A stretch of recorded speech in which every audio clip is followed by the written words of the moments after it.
Hello बच्चों, आज हम कक्षा 11 के 11th का केमिस्ट्री का क्वांटम नंबर स्टार्ट करने जा रहे हैं, जिसमें क्या होता है परमाणु में जो इलेक्ट्रॉन होते हैं उनकी स्थिति और उनके ऊर्जा का पता लगाया जाता है, उल्लेख किया जाता है। इसमें चार क्या होते हैं, चार संख्याएं होती हैं, चार संख्याएं होती हैं। चलते हैं, देखते हैं कि यहाँ पर लिखा है, क्या लिखा है, क्वांटम संख्या। क्या लिखा है, क्वांटम संख्या।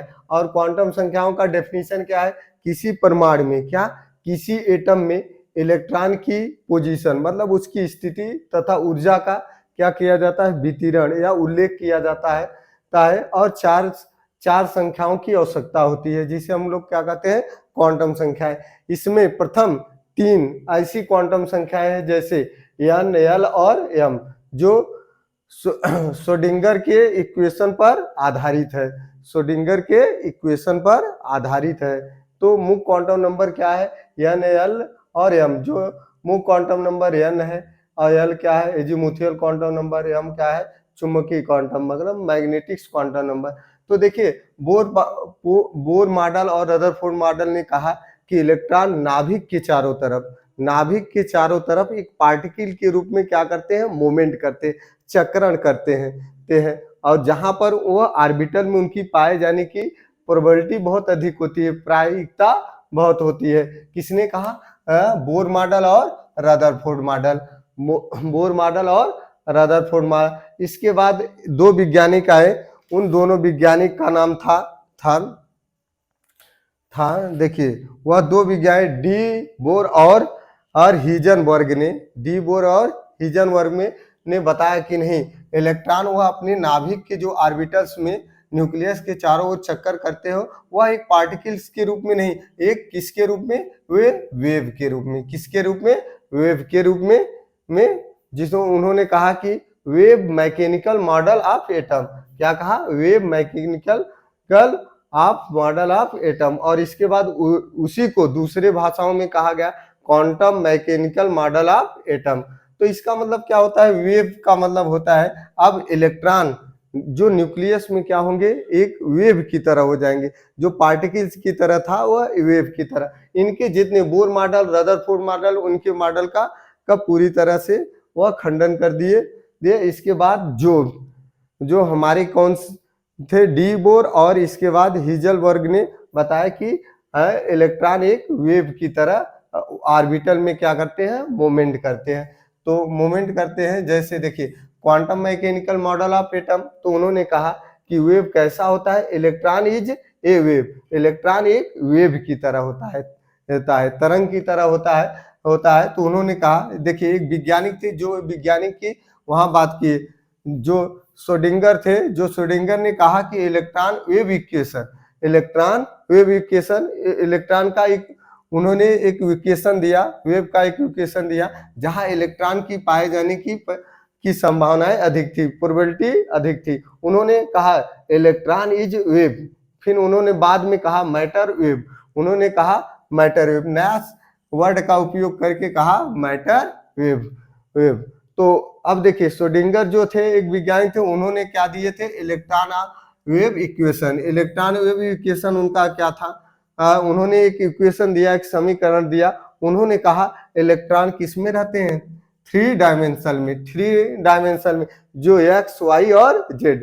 क्या बताया गया, उन्होंने बताया कि उसका कैसा शेप होता है, शेप की बात की गई है, आकृति की बात की गई है, और ऑर्बिटल्स की बात की गई, मतलब ऑर्बिटल्स का शेप कैसा होता है इसकी बात की गई है।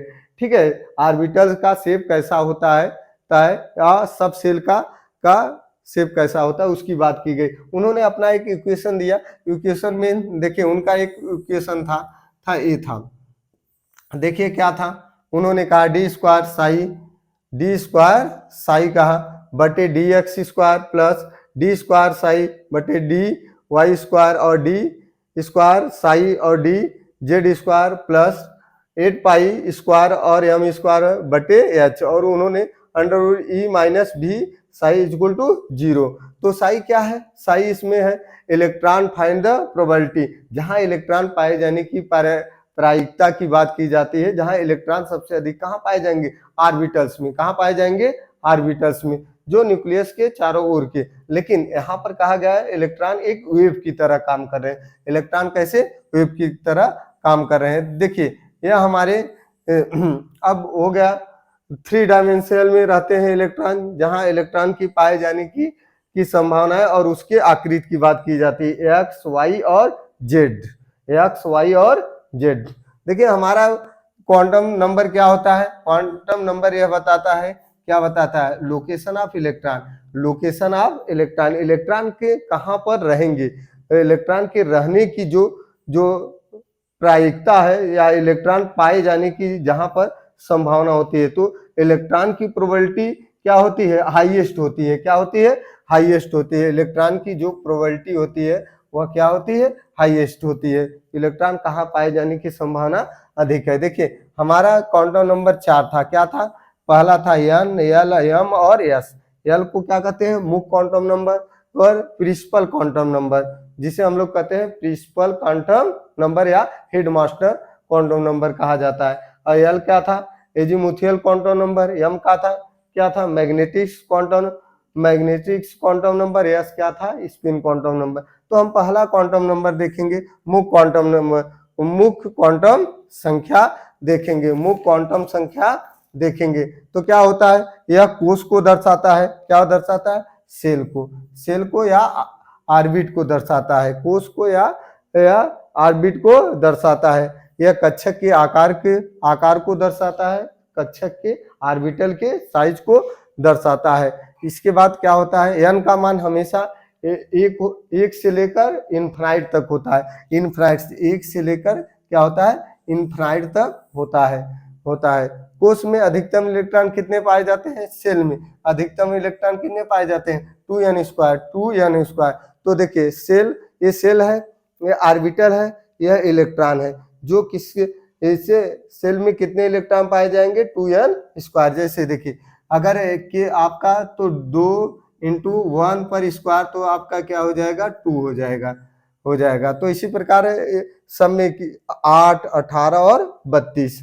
तो देखिए मुख्य क्वांटम नंबर क्या था, मुख्य क्वांटम नंबर n बराबर 1 जो पहली सेल थी k में, और n बराबर 2 l में कितने 2, n बराबर 3 m में, और n बराबर 4 n में, और n बराबर इनफाइनाइट। तो क्या हुआ, n इक्वल टू, मतलब n 0 कभी नहीं होता है, n क्या होता है, 0 नहीं होता है।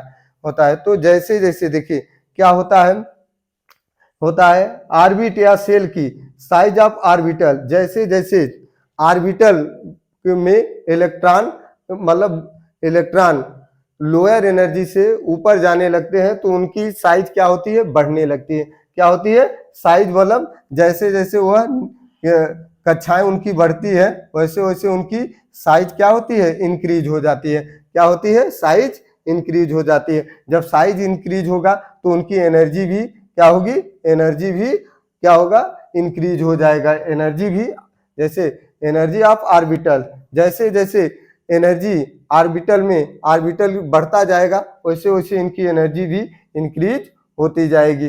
तो ये हमारा क्या था, मुख्य क्वांटम नंबर, क्या था, मुख्य क्वांटम संख्या या प्रिंसिपल क्वांटम नंबर जिसे कहते हैं। तो देखिए क्या होता है, ऑर्बिटल्स में क्या होते हैं, इलेक्ट्रॉन जो 3D शेप इन विच, जहां इलेक्ट्रॉन पाए जाने की संभावनाएं अधिक होती है, जहां इलेक्ट्रॉन पाए जाने की संभावनाएं अधिक होती है। तो हमारा क्या होता है, ऑर्बिट से हमारा क्या बन जाता है, ऑर्बिटल्स। क्या बन जाता है, ऑर्बिटल, जहां इलेक्ट्रॉन पाए जाने की प्रोबेबिलिटी अधिक होती है, प्रायिकता अधिक होती है। वहां पर देखिए 3D शेप इन विच, जहां पर इलेक्ट्रॉन पाए जाने की संभावनाएं अधिक होती है, इलेक्ट्रॉन पाए जाने की संभावनाएं अधिक होती है। तो अगला देखिए हमारा क्या है,